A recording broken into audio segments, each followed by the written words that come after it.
हाँ जी, good evening friends. कैसे हैं आप लोग? आप लोगों का फिर से वेलकम है इस यूट्यूब चैनल पर जिसका नाम है जीके भाई मयंक सर।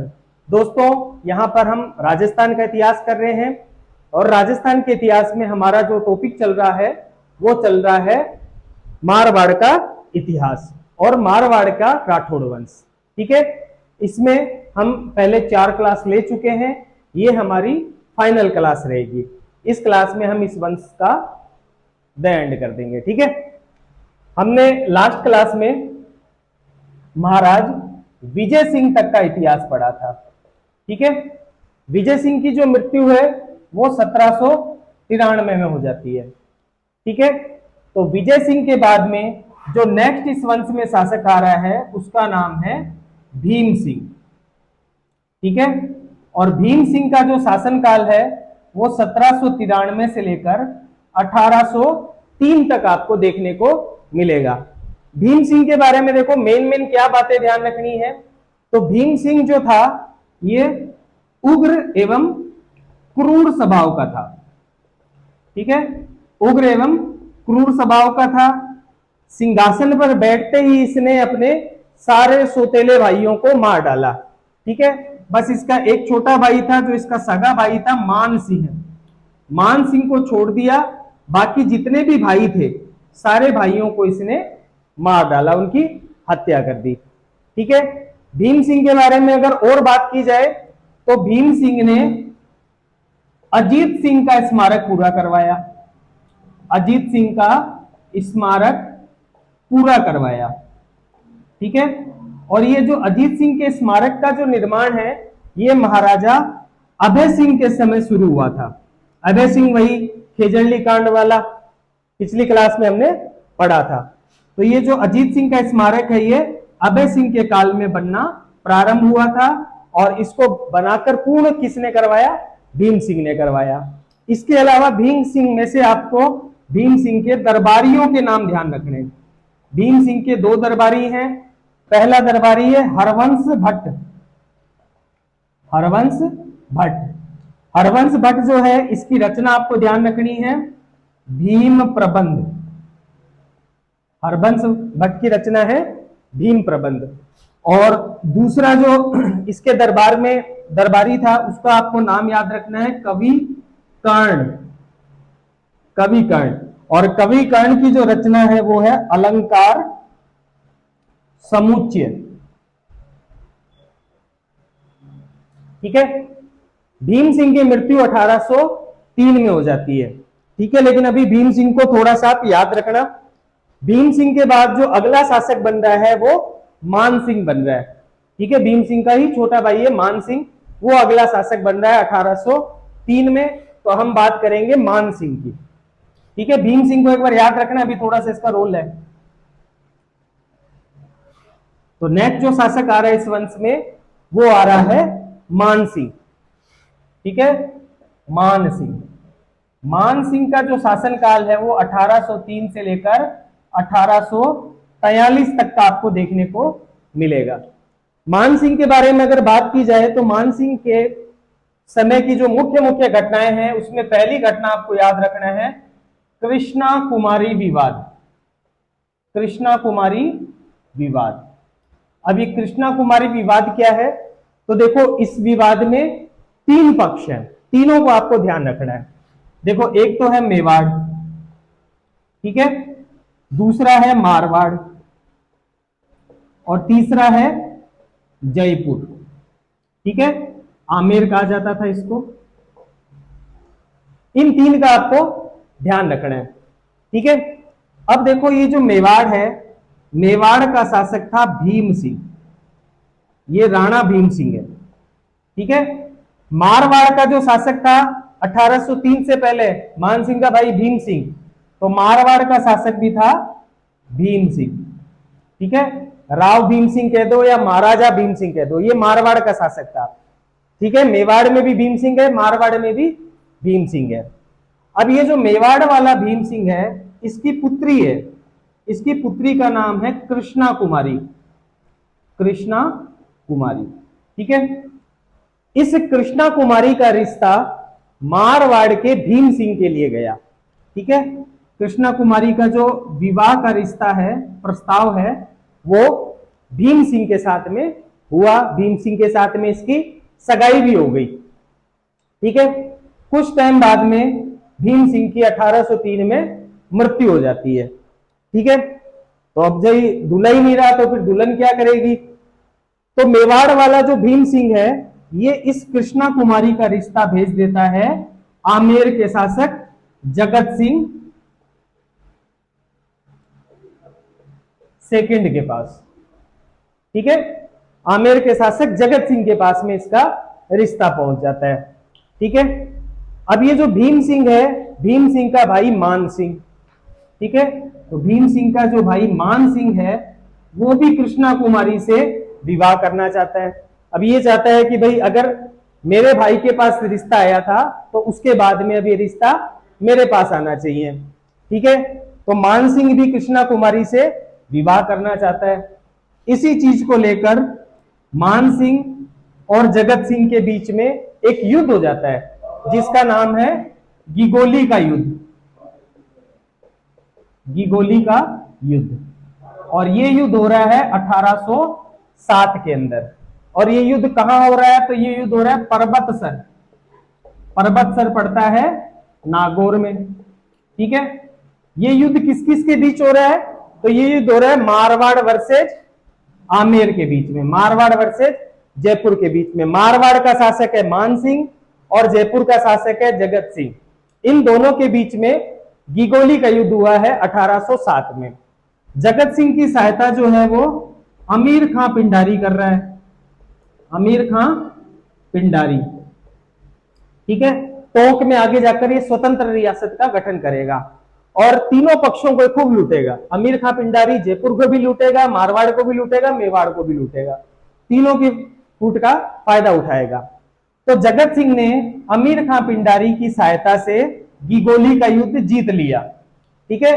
तो इस युद्ध में विजय कौन हो रहा है? इस युद्ध में विजय बन रहा है जगत सिंह। ठीक है। तो जगत सिंह की इस युद्ध में विजय होती है। मान सिंह इस युद्ध में हार जाता है। ठीक है। और मान सिंह हार कर जालोर दुर्ग में शरण लेता है।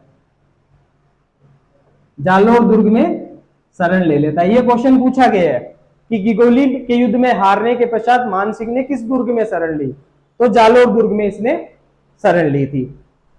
ठीक है। अगर इसके आगे फिर बात की जाए तो अभी भी मान सिंह और जगत सिंह के बीच में मतभेद उभरे हुए हैं। जयपुर और मारवाड़ कभी भी फिर लड़ सकते हैं। तो मतलब अभी भी इनके बीच में मतभेद बने हुए हैं। ठीक है। तो ऐसी स्थिति में ये जो अमीर खां पिंडारी है, अमीर खां पिंडारी भीम सिंह के पास जाता है और कहता है कि भाई ये कृष्णा कुमारी के चक्कर में ये आपके मारवाड़ जयपुरी आपस में लड़ मरेंगे और मिलना कुछ नहीं है। बाद में मराठे आएंगे, फायदा उठा जाएंगे। ठीक है। तो इसलिए क्या है ना कि मतलब अमीर खां पिंडारी के कहने पर कृष्णा कुमारी को जहर दे दिया गया। ठीक है। और कृष्णा कुमारी की हत्या कर दी गई। ठीक है। कृष्णा कुमारी को जहर देने वाला व्यक्ति है अजीत सिंह चुंडावत। ठीक है। तो अमीर खां पिंडारी की सलाह पर अजीत सिंह चुंडावत ने कृष्णा कुमारी को जहर दे दिया। कृष्णा कुमारी की मृत्यु हो गई और इस तरह से ये जो कृष्णा कुमारी विवाद है ये निपटता है। ठीक है। इसमें आपको गिगोली का युद्ध वगैरह ये सब चीजें ध्यान रखनी है। ठीक है। इसमें से बहुत इंपॉर्टेंट है, बहुत ज्यादा इसमें से क्वेश्चन पूछे जाते हैं। ठीक है। तो ये हो गया कृष्णा कुमारी विवाद। अब इसके बाद अगर मानसिंह की और बात की जाए तो मानसिंह ने 1818 में अंग्रेजों की अधीनता स्वीकार करी थी। ठीक है। ये जो मानसिंह है इसने 1818 में अंग्रेजों की अधीनता, ठीक है, स्वीकार कर ली। तो वही अंग्रेजों की अधीनता स्वीकार करने वाला मारवाड़ का पहला शासक हो गया मानसिंह। ठीक है। और इसकी क्या बात ध्यान रखनी है? तो और इसकी बात ध्यान रखनी है कि इसके काल में 1835 में जोधपुर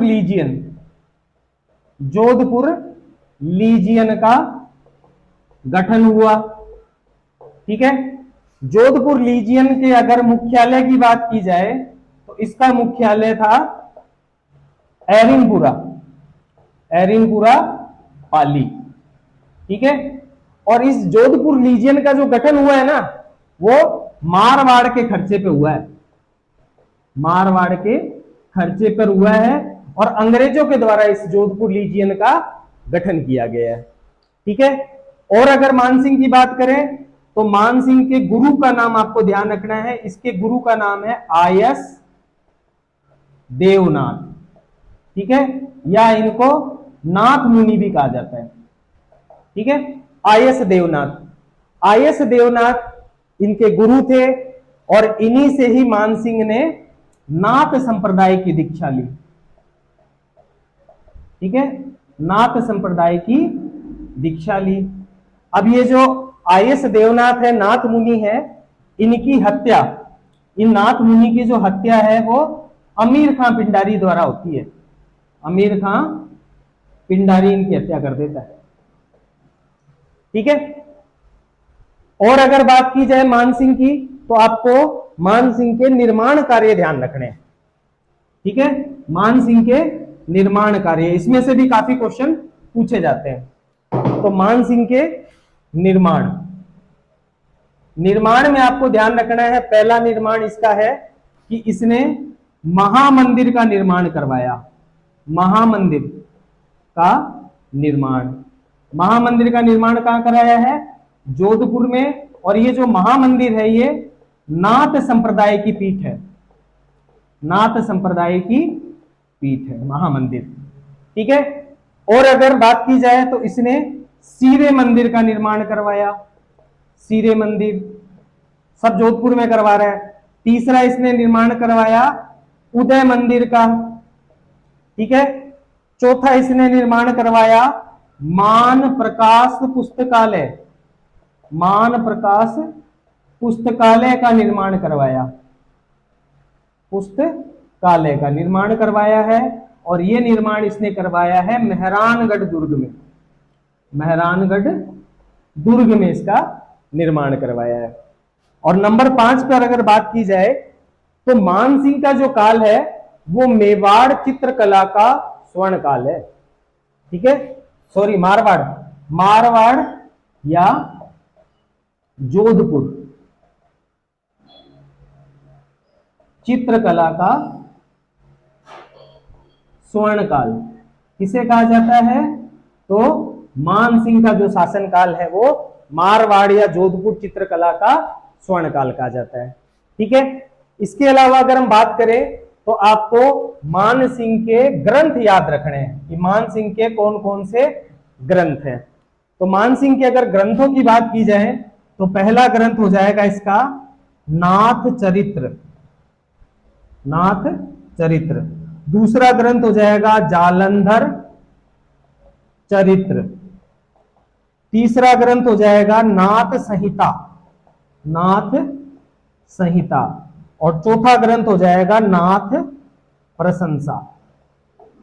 ठीक है भाई, नाथ संप्रदाय का था तो सब कुछ नाथ नाथ ही ये करेगा। ठीक है, तो ये जो मेन मेन बातें थी ये मानसिंह की थी, इसके बाहर इसमें से क्वेश्चन आने का कोई भी चांस नहीं है। ठीक है, मानसिंह में से मेन आप गिगोली का युद्ध वाला कृष्णा कुमारी विवाद, ठीक है, इसके निर्माण कार्य, ये सब आप याद रखना।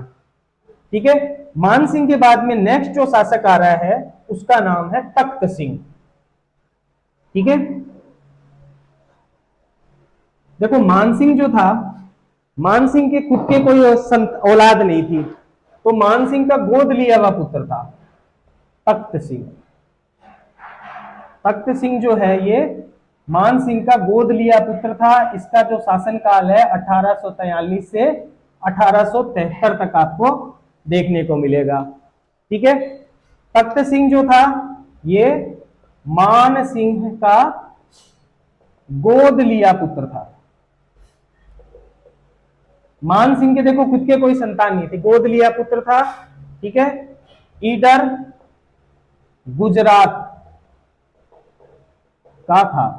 ठीक है, ये कहां का रहने वाला था तख्त सिंह? तो ईडर गुजरात का था, और वहां से मतलब मान सिंह ने इसको गोद लिया था। ठीक है। तख्त सिंह के आपको निर्माण याद रखने हैं, तख्त सिंह के क्या क्या निर्माण है। तो तख्त सिंह का जो पहला निर्माण है वो है कि इसने चामुंडा माता मंदिर का जीर्णोद्धार करवाया। चामुंडा माता मंदिर कहां है? मेहरानगढ़ दुर्ग में, राव जोधा ने जो बनवाया था। तो उस मंदिर का जीर्णोद्धार कौन करवा रहा है? तख्त सिंह करवा रहा है। तख्त सिंह का दूसरा आपको निर्माण कार्य याद रखना है कि इसने जो मेहरानगढ़ के अंदर श्रृंगार चौकी का निर्माण करवाया। श्रृंगार चौकी, श्रृंगार चौकी का निर्माण, ठीक है। ये श्रृंगार चौकी क्या है? तो देखो मेहरानगढ़ दुर्ग के अंदर इसने एक ऐसे सिंहासन बनवा दिया। काहे का है? संगमरमर का सिंहासन, ठीक है। संगमरमर का सिंहासन बनवाया। अब इसी सिंहासन के ऊपर बैठकर जोधपुर के शासकों का राज्याभिषेक होता है, ठीक है। तो श्रृंगार चौकी या राज्याभिषेक चौकी बनाने वाला व्यक्ति भी कौन है? तख्त सिंह है, ठीक है। तख्त सिंह के बारे में आपको ये बात ध्यान रखनी है। नेक्स्ट अगर बात की जाए तख्त सिंह की, तो तख्त सिंह के राज्याभिषेक के समय मौजूद अधिकारी कौन था? तो राज्याभिषेक के समय अंग्रेज अधिकारी, जब ये राजा बन रहा था 1843 में राज्याभिषेक हो रहा था, उस समय अंग्रेज अधिकारी कौन था? तो उस वक्त अंग्रेज अधिकारी था लूडलो, लूडलो, ठीक है। महाराजा तख्त सिंह जो थे, इन्होंने 1857 की क्रांति में अंग्रेजों का साथ दिया, ठीक है। ये जो तख्त सिंह है, तख्त सिंह का सेनापति था जिसका नाम था ओनार सिंह, ठीक है। ओनार सिंह जो है ये अंग्रेजों के साथ मिलकर सेना लेकर गया था और ठाकुर कुशाल सिंह से युद्ध किया। आहुआ के ठाकुर थे, आहुआ के ठाकुर कुशाल सिंह, कुशाल सिंह के साथ में इसने युद्ध किया था। और कुशाल सिंह के साथ में जोधपुर लीजियन के भी सैनिक थे और कुछ क्रांतिकारी भी थे, ठीक है। देखो जोधपुर लीजियन का गठन अभी जस्ट हमने पढ़ा था कि मानसिंह के समय हुआ था 1835 में। तो 1857 में ये जो जोधपुर लीजियन है ये विद्रोह कर देती है, ठीक है। और ये सारे जोधपुर लीजियन क्रांतिकारी सब मिलकर पहुंच जाते हैं आहुआ, और आहुआ का जो ठाकुर है कुशाल सिंह वो इन सबका नेतृत्व करता है, ठीक है। तो इन क्रांतिकारियों को कुचलने के लिए अंग्रेजों के साथ में मारवाड़ की सेना आती है ओनार सिंह के नेतृत्व में, और इनके बीच में एक युद्ध होता है जिसका नाम है बिथोड़ा का युद्ध, ठीक है। बिथोड़ा का युद्ध, पाली में युद्ध हो रहा है, बिथोड़ा का युद्ध। और इस बिथोड़ा के युद्ध के अंदर ओनार सिंह और अंग्रेजों की हार होती है और कुशाल सिंह और विजयी होते हैं, ठीक है। अब ये जो जोधपुर लीजियन, कुशाल सिंह, बिथोड़ा का युद्ध वगैरह है, ये सब मैं आपको 1857 की क्रांति में बहुत ही अच्छे से समझाऊंगा, ठीक है। बस आप इतना ही ध्यान रखना कि 1857 की, यहां इतना ही ध्यान रखना है कि 1857 की क्रांति में तख्त सिंह ने अंग्रेजों का साथ दिया, ठीक है। और तख्त सिंह के सेनापति ओनार सिंह को ठाकुर कुशाल सिंह के नेतृत्व में क्रांतिकारियों की सेना ने बिथोड़ा का युद्ध में पराजित किया था, ठीक है। तख्त सिंह की अगर और बात की जाए तो तख्त सिंह, देखो तख्त सिंह के काल में लॉर्ड मेयो, ये भारत का गवर्नर जनरल था, लॉर्ड मेयो ने दरबार लगाया, ठीक है। अब इस दरबार का न्योता, इनविटेशन तख्त सिंह के पास भी गया था, लेकिन जो तख्त सिंह का स्थान है वो उदयपुर से नीचे रखा गया, यानी कि उदयपुर को आगे बैठाया गया और जोधपुर का मारवाड़ का जो स्थान है वो उदयपुर से नीचे रखा गया था। तो अपना स्थान उदयपुर से नीचे रखने पर तख्त सिंह नाराज हो गया, ये लॉर्ड मेयो के दरबार में ही नहीं गया। जब ये लॉर्ड मेयो के दरबार में नहीं गया तो अंग्रेज नाराज हो गए, अंग्रेजों ने तख्त सिंह को गद्दी से हटा दिया और तख्त सिंह के बेटे जसवंत सिंह, जसवंत सिंह सेकंड को शासक बना दिया, ठीक है। तो ये मेन बातें हो गई तख्त सिंह की, ठीक है। श्रृंगार चौकी वाला क्वेश्चन बहुत इंपॉर्टेंट है, आप ध्यान रखना। और एक ये बिथोड़ा का युद्ध वाला थोड़ा सा ध्यान रखना है। ये मैं आपको 1857 की क्रांति जब कराऊंगा राजस्थान में एकदम बढ़िया आ जाएगा समझ में, कोई टेंशन नहीं है। ठीक है, बाकी इसमें से तख्त सिंह में से ज्यादा कोई क्वेश्चन आने का चांस नहीं है। ठीक है, नेक्स्ट अगर इसके बाद शासक की बात करें तख्त सिंह, तो तख्त सिंह के बाद में नेक्स्ट शासक आया जसवंत सिंह सेकंड।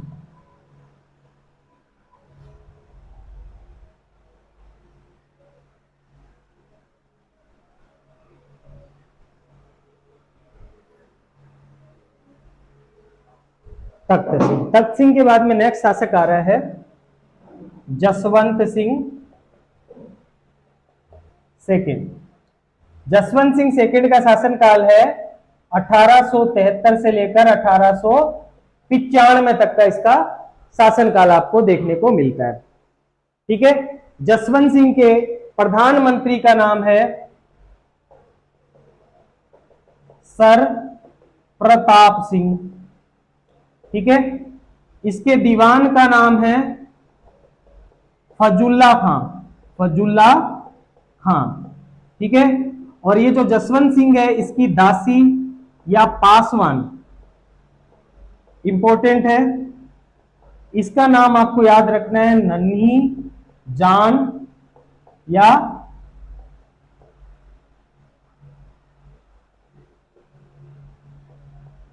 नन्ही कुंवर। ठीक है, ये नाम आपको ध्यान रखना है, बहुत इंपॉर्टेंट नाम है। अब देखो जसवंत सिंह के बारे में अगर और बात की जाए तो 1879 में अंग्रेजों से नमक समझौता किया। देखो हर लाइन में से क्वेश्चन बनता है, जो लाइनें लिखवा रहा हूं ना यहां सब में से क्वेश्चन बनेगा। नंबर 2 आपको ध्यान रखना है 1881 में इसके काल में जनगणना हुई। 1881 में मारवाड़ में पहली जनगणना हुई। ठीक है, और अगर बात की जाए तो 1883 में देखो दयानंद सरस्वती, दयानंद सरस्वती जो आर्य समाज की स्थापना करते हैं, दयानंद सरस्वती जो थे 1883 में ये जोधपुर आए थे और राई का बाग में रुके थे, राई का बाग। ठीक है, जसवंत सिंह की पत्नी ने बनवाया था वही वाला राई का बाग। तो राई का बाग में दयानंद सरस्वती रुके हुए थे। और ये जो नन्ही जान है ना, ठीक है, नन्ही जान, नन्ही कुंवर, नन्ही बेगम, कई नाम मिलते हैं इसके, आपको ज्यादातर नन्ही जान नाम देखने को मिलेगा, नन्ही कुंवर भी मिलता है। ठीक है, ये नन्ही जान दयानंद सरस्वती को राई का बाग के अंदर जाकर जहर दे देती है। कौन दे रही है? नन्ही जान, ये इनको जहर दे देती है। दयानंद सरस्वती यहां से निकलते हैं, अजमेर पहुंचते हैं और दिवाली के दिन इस जहर से दयानंद सरस्वती की मृत्यु हो जाती है। ठीक है, तो दयानंद सरस्वती को जहर देने वाली महिला नन्ही जान या नन्ही बेगम, बहुत इंपॉर्टेंट है, याद रखना है एकदम से। और अगर बात की जाए तो ये जो जसवंत सिंह है इसने 1885 में बाल विवाह पर रोक लगाई, बाल विवाह पर रोक। तो बाल विवाह पर रोक लगाने वाला मारवाड़ का प्रथम शासक कौन है? जसवंत सिंह सेकंड है। ठीक है, और अगर बात की जाए तो देखो 1887 में ब्रिटेन की महारानी थी जिनका नाम था विक्टोरिया, विक्टोरिया। ठीक है, ये अपने शासन की जो है गोल्डन जुबली बना रही थी, गोल्डन जुबली यानी कि स्वर्ण जयंती बना रही थी। ठीक है, तो इस गोल्डन जुबली प्रोग्राम में जसवंत सिंह ने शामिल होने के लिए अपने पुत्र को भेजा। ठीक है, और इसके पुत्र का नाम था प्रताप सिंह। तो अपने पुत्र प्रताप सिंह को शामिल होने के लिए इसने भेजा था महारानी विक्टोरिया के गोल्डन जुबली में। ठीक है, और अगर इसकी बात की जाए जसवंत सिंह की, तो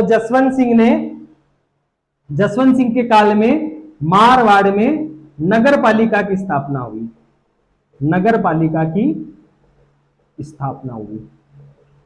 ठीक है, इंपॉर्टेंट कर लेना, यह क्वेश्चन पूछा जा सकता है कि किस शासक के शासनकाल में मारवाड़ में नगर पालिका की स्थापना हुई है, तो वो शासक कौन है? जसवंत सिंह सेकंड है। ठीक है, इसके अलावा जसवंत सिंह में से आपको कुछ भी याद रखने की जरूरत नहीं है, इतना ही इसमें से पूछा जाएगा।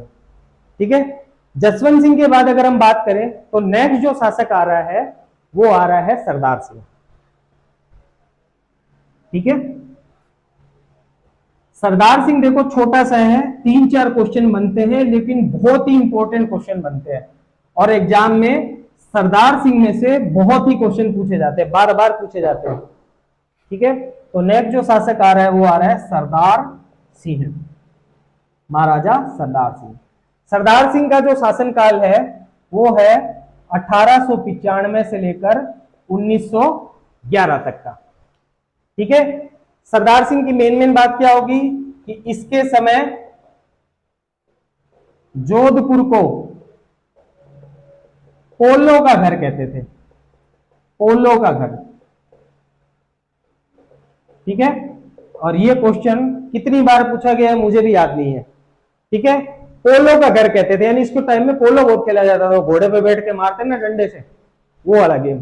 तो इसके समय जोधपुर को पोलो का घर कहते थे। ठीक है, अब ये जो महाराजा सरदार सिंह है, इसने एक युद्ध था चाइना में, ये युद्ध हुआ था जिसको कहा जाता है बॉक्सर का युद्ध, बॉक्सर युद्ध। ये युद्ध है ना, ये युद्ध हुआ था चाइना में, चीन में। ठीक है, इसमें बीकानेर के महाराज भी गए थे, गंगा सिंह जी भी गए थे ऊंटों का मतलब दस्ता लेकर। ये बॉक्सर युद्ध क्या था ना, तो देखो चाइना में, चाइना के जो लोग थे वो अंग्रेजों से आजादी चाहते थे और वो अंग्रेजों से छापामार पद्धति से लड़ाई करते थे, और वो अंग्रेजों से लड़ाई करके वो मरुस्थल में भाग जाते थे। गोभी का मरुस्थल है वहां पर, तो उस मरुस्थल में भाग जाया करते थे। अंग्रेज बेचारे उनको रेगिस्तान में पकड़ नहीं पाते थे, तो अंग्रेजों ने बोला कि भाई रेगिस्तान के लोगों को पकड़ना है तो रेगिस्तान के लोगों का सहारा लो। तो जो अंग्रेज थे ना, वो मारवाड़ के, बीकानेर के इन शासकों को अपने साथ लेकर गए थे, तो उन्होंने बॉक्सर के युद्ध में भाग लिया था। ठीक है, बीकानेर वाले का रोल हम बीकानेर में पढ़ेंगे, यहाँ केवल सरदार सिंह का पढ़ते हैं। तो बॉक्सर युद्ध क्या था, चाइना में था। ठीक है, तो सरदार सिंह ने बॉक्सर युद्ध में भाग लिया। ठीक है, और मारवाड़ के ध्वज पर चाइना 1900 लिखा, चाइना 1900 लिखा। ठीक है, इसके अलावा सरदार सिंह से एक और इंपॉर्टेंट क्वेश्चन है, वो भी आपको ध्यान रखना है कि सरदार सिंह ने 1910 में असमर्थ लोगों के पेंशन हेतु एडवर्ड रिलीफ फंड की स्थापना की। और इसको मोस्ट इंपॉर्टेंट कर लेना, यह भी क्वेश्चन एग्जाम में बहुत बार पूछा जाता है। ठीक है, और सरदार सिंह में से एक फैक्ट आपको और याद रखना है, इसके अलावा सरदार सिंह में से कुछ याद नहीं रखना है। 4 फैक्ट ही हैं, यही घुमा घुमा के पूछे जाते हैं। ठीक है, तो सरदार सिंह जो है, इसका अंतिम फैक्ट याद रखना है कि इसने जसवंत थड़ा का निर्माण करवाया, जसवंत थड़ा का निर्माण। ठीक है, जसवंत कौन है, इसके पिता हैं, तो अपने पिता जसवंत सिंह सेकंड की याद में इसका निर्माण करवाया। ठीक है, अब ये जो जसवंत थड़ा है, इसे मारवाड़ का ताजमहल कहते हैं, मारवाड़ का ताजमहल कहते हैं, संगमरमर वगैरह से बना हुआ है। ठीक है, जसवंत थड़ा क्या है, तो जसवंत थड़ा कुछ नहीं है, ये जो मारवाड़ के शासक हैं उनका आधुनिक शमशान घाट है। अगर मारवाड़ के शासकों का प्राचीन शमशान घाट की बात करें तो वो था मंडोर। ठीक है, देवल कहा जाता था, मंडोर देवल। ठीक है, उसके बाद में जब से जसवंत थड़ा बना, तो अब जो मारवाड़ के जो शासक है उनका अंतिम संस्कार जसवंत थड़ा में होता है। उससे पहले मंडोर देवल में हुआ करता था, मंडोर में हुआ करता था। ठीक है, तो ये सब बातें हो गई सरदार सिंह की। सरदार सिंह के बाद में नेक्स्ट जो इस वंश में शासक आ रहा है वो आ रहा है सुमेर सिंह। ठीक है, सुमेर सिंह से भी 2 एक क्वेश्चन बनते हैं, कोई बहुत ज्यादा इंपॉर्टेंट नहीं है, लेकिन फिर भी एक आधा क्वेश्चन इसमें से बनता है। तो नेक्स्ट जो शासक है वो है सुमेर सिंह। ठीक है। सुमेर सिंह के अगर शासनकाल की बात की जाए तो 1911 से 1918, 1911 से लेकर 1918 तक इसका शासनकाल रहा। ठीक है। इसके काल की मुख्य घटना क्या हो जाएगी, तो 1912 में इसके काल में जोधपुर में चीफ कोर्ट की स्थापना हुई। ठीक है। जोधपुर में चीफ कोर्ट की जो स्थापना हो रही है वो सुमेर सिंह के शासनकाल में हो रही है। दूसरी बात याद रखनी कि सुमेर सिंह ने अंग्रेजों की तरफ से प्रथम विश्व युद्ध में भाग लिया, प्रथम विश्व युद्ध में भाग लिया। ठीक है। फ्रांस लड़ने गए थे, फ्रांस लड़ने गए। ठीक है। और एक बात और आपको सुमेर सिंह की याद रखनी है कि इनके काल में सुमेर केमल कोर का गठन हुआ। ठीक है। इनके काल में सुमेर केमल कोर का गठन हुआ। सैनिक टुकड़ी थी, ऊंटों पे चलती थी।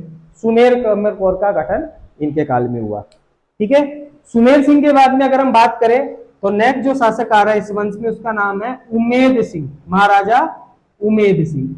उमेद सिंह का जो शासनकाल है वो 1918 से लेकर 1947 तक आपको देखने को मिलता है।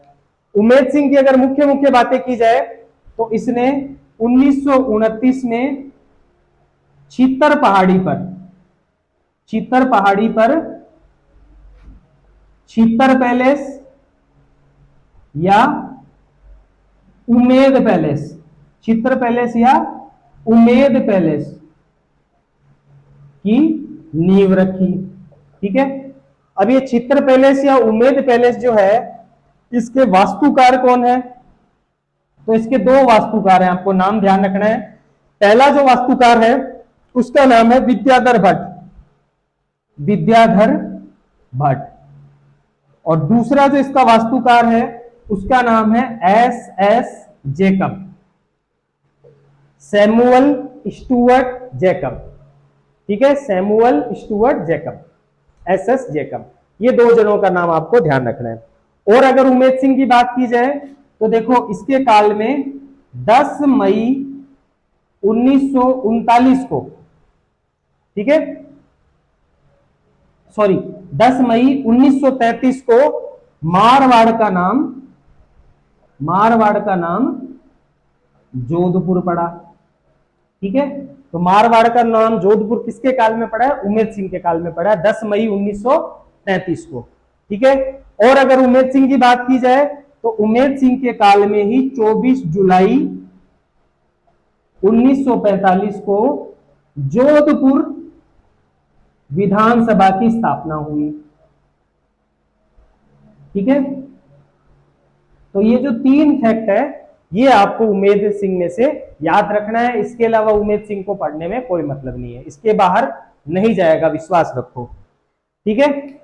उमेद सिंह के बाद में अगर बात करें तो इस वंश का लास्ट और अंतिम शासक आता है जिसका नाम है हनुमंत सिंह।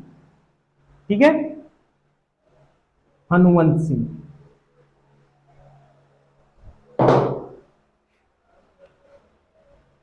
हनुवंत सिंह। हनुवंत सिंह का शासनकाल है 1947 से लेकर 30 मार्च 1949 तक।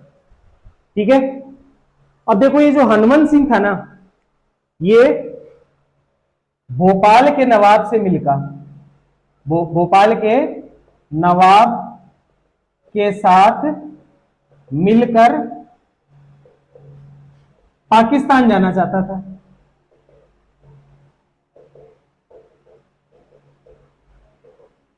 मतलब कहने का मतलब यह है कि जो हनुमंत सिंह है इसने भोपाल के नवाब के साथ में मिला और मिलकर इसने जोधपुर रियासत को पाकिस्तान में शामिल कराने के लिए साजिश रची।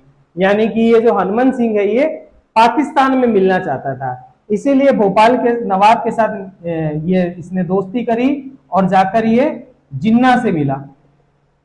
ठीक है। जिन्ना से मिला। एक व्यक्ति था जिसका नाम था सुमनेश जोशी, सुमनेश जोशी। ठीक है। इसके अखबार का नाम है रियासती अखबार, रियासती अखबार। ठीक है, सोमनेश जोशी ने इस षड्यंत्र का भंडाफोड़ रियासती अखबार में किया था। बहुत इंपॉर्टेंट क्वेश्चन बनता है यहां पर। ठीक है, कि ये जो हनुमंत सिंह है ये पाकिस्तान में मिलना चाह रहा है, इसका भंडाफोड़ कौन कर रहा है? तो सोमनेश जोशी कर रहा है। सोमनेश जोशी का अखबार रियासती अखबार। ठीक है, अब ये खबर पहुंच गई किसके पास में? जब अखबार में खबर निकली तो ये खबर पहुंच गई वल्लभ भाई पटेल के पास में। वल्लभ भाई पटेल ने हनुमंत सिंह को बुलाया, दिल्ली आओ। तो हनुमंत सिंह दिल्ली आए। तो जो वल्लभ भाई पटेल थे इनके सामने एक मेज पर बैठे थे और सामने हनुमंत सिंह खड़े थे। ठीक है, तो वल्लभ भाई पटेल ने इन हनुमंत सिंह के आगे एक तो सहमति पत्र लिख दिया, रख दिया, और दूसरा बंदूक रख दी। ठीक है, और वल्लभ भाई पटेल ने इस हनुमंत सिंह को धमकाया और हनुमंत सिंह को धमका कर कहा कि या तो भारत के विलय पत्र पर साइन कर, नहीं तो ये बंदूक है, इसकी गोली में तेरे को मारता हूं। ठीक है, तो जबरदस्ती इससे विलय पत्र पर हस्ताक्षर करवाए थे। इस कांड को पेन एंड पिस्टल कांड कहा जाता है। ठीक है, तो सरदार वल्लभ भाई पटेल ने कहा कि या तो तू पेन उठा या मैं पिस्टल उठाता हूं। ठीक है, तो ये बात भी आपको ध्यान रखनी है कि पटेल ने इसे दिल्ली बुलाया तथा विलय पत्र पर, भारत में विलय होता है ना, विलय पत्र पर हस्ताक्षर करवाए। ठीक है, इसे पेन एंड पिस्टल कांड कहा जाता है। ठीक है, पेन एंड पिस्टल कांड है, इसको भी आप इंपोर्टेंट कर लेना। ये भी क्वेश्चन बहुत बार एग्जाम में पूछा गया है, पेन एंड पिस्टल कांड। ठीक है, और अगर हनुमंत सिंह के बारे में बात ध्यान रखनी है तो बस इतना ही ध्यान रखना है कि ये जोधपुर का अंतिम शासक था। ठीक है, जोधपुर का जो विलय है ना वो 30 मार्च 1949 को चौथे चरण, राजस्थान एकीकरण हो रहा था, तो राजस्थान एकीकरण के चौथे चरण में जिसका नाम था वृहद राजस्थान, वृहद राजस्थान में किया गया। ठीक है, जोधपुर का विलय। तो जोधपुर का जो विलय है वो 30 मार्च 1949 को चौथे चरण यानी कि वृहद राजस्थान में कर लिया गया। जोधपुर रियासत ही खत्म हो गई, तो हनुमंत सिंह की भी कहानी खत्म हो गई। तो इसके साथ ही जो मारवाड़ का राठौड़ वंश है वो खत्म हो जाता है। देखिए, जितना भी आपको कराया गया है आप उतना ही कीजिए, इधर उधर कहीं पर भी जाने की जरूरत नहीं है। विश्वास रखिए, इन्हीं नोट्स में से क्वेश्चन आएंगे, पिछले 8-10 सालों से आ रहे हैं और आगे भी आएंगे। ठीक है, आप पीछे के क्वेश्चन जो हो वो उठाकर मिलाकर देख लेना, सारे के सारे आपको इसी नोट्स में से मिलेंगे। ठीक है, इस नोट्स को याद करना है, खाली लिख कर रख नहीं लेना है। ठीक है, बार बार इनको रिवीजन भी करना है आपको, बस इतना ही कर लो, बहुत है। 10 किताबें पढ़ने कोई फायदा नहीं है, एक किताब को 10 बार पढ़ो, वो ज्यादा फायदा करेगा। ज्यादा से ज्यादा पढ़ाई करो, ज्यादा से ज्यादा मेहनत करो, अपने कर्तव्य पथ पर ऐसे ही बढ़ते रहो। ठीक है, और सफलता की नई नई सीढ़ियों को चढ़ते रहो। और अगर आपको वीडियो पसंद आया तो भाई लोगों ज्यादा से ज्यादा लाइक कर दो और ज्यादा से ज्यादा सब्सक्राइब कर दो। ठीक है साहब, ओके, बाय बाय।